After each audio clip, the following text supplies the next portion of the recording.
আমার জীবনে সর্বপ্রথম দুই পাহাড়ের সিপাই ভয় লাগে দেখতে, যাইতেও ভয় লাগে। দুইজন মানুষ ক্রস করা যাবে না, শুধু যাওয়া যাবে, একজন দাঁড়িয়ে থাকতে হবে। এটা কিন্তু আমাদের রাঙ্গুনিয়ায় অবস্থিত, কিন্তু কেউ জানে কেউ জানে না। আজকে হয়তো আমার ভিডিওর মাধ্যমে আপনারা এই জায়গাটা দেখতে পাবেন। মনটা আমার খুশিয়ে ভরে গেল এই জিনিসটা দেখি। তো আপনারা আমাদের সাথে থাকবেন, আমাকে সাপোর্ট করে যাবেন। এরকম ভিডিও বারবার আপনাদের জন্য আপলোড দিতে থাকবো। সবাই ভালো থাকবেন। আমার পুরো ভিডিও দেখতে চাইলে আমার একটা ইউটিউব চ্যানেল আছে, রিলেশন এমসি, চার্জ করলে আমাকে পাবেন, ওখানে ফুল ভিডিও পাবেন। তো সবাই ভালো থাকুন, ধন্যবাদ।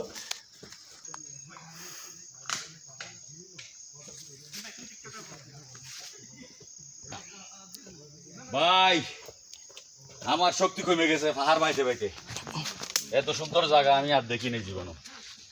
এমন যে কষ্ট পাইলাম, কিন্তু কষ্টটা কিন্তু এই জায়গাটা দেখে কিন্তু ভুলে গেলাম এক মিনিটে। আপনারাও আসবেন, দেখবেন, ঘুরবেন ফিরবেন, সময় পেলে দেশের বাইরে আপনার ইচ্ছে অনুযায়ী ঘুরবেন। দেশ দেখা, দেশ বেড়ানো কিন্তু ফরজ, যদি যাদের টাকা থাকে আর কি। আল্লাহ কত সুন্দরভাবে এই পৃথিবীটা সৃষ্টি করেছে, এটা আল্লাহর প্রশংসা করে শেষ করা যাবে না। সামনে আরো কিছু দেখাবো, আমাদের সাথে দেখেন। কিন্তু সামনে কিছু কাদা আছে, সেজন্য আপাতত স্টপ করতেছি।